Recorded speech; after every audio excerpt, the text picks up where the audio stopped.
Glad we're able to have this time with you here on this Thursday. And today I'd like to look at a wonderful promise of the Lord Jesus. He gives the illustration in Matthew chapter 21 of how he is going to overcome the religious power of Jerusalem. And that is, of course, the illustration of the fig tree that he curses because it's not bearing fruit. It's boasting that it is bearing fruit because it had the leaves, which were a sign that it had the fruit, but it did not.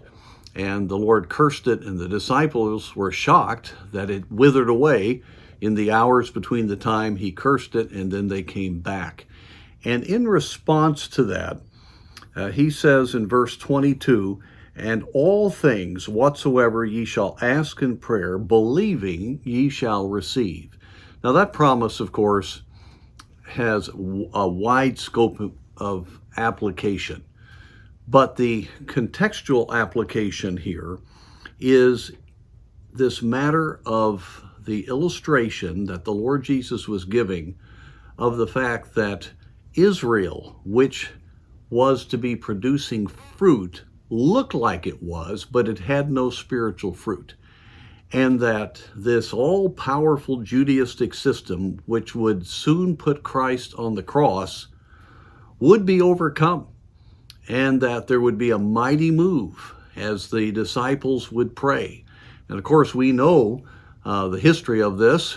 After the victory was won on the cross, Christ ascended, and then you had the disciples praying for those 10 days prior to Pentecost. And in answer to prayer, God brought a mighty move. There were 3,000 were saved in the very place they had cried out, "Crucify him." And then a few days later, 5,000 were saved, and God mightily worked in that city.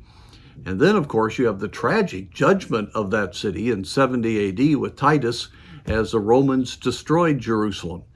And so what seemed like an immovable situation, the leadership of the Jews against Christ and against what he was teaching, the Lord Jesus said, if you will pray believing, you will see the answer. In fact, in Mark chapter 11, he talks about having faith in God, and if you'll believe that the mountain can be removed and cast into the sea, you will see that happen. And I believe he was speaking of the mountain of this great opposition to the teachings of Jesus Christ.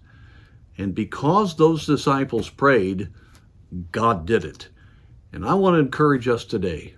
We may feel pretty helpless right now. We look at this great surge of anti-Christianity and this great surge of opposition to what we believe and the darkness of so much of what's going on in the realm of the moral revolution and everything else. And it seems so impossible.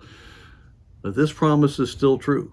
And all things whatsoever ye shall ask in prayer, believing, ye shall receive.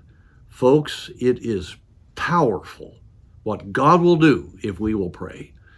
He wants us to believe that his word is true, and may God enable us to get on our faces before God and cry out for our communities to see the mountain moved and to see great things happen on behalf of the Lord Jesus.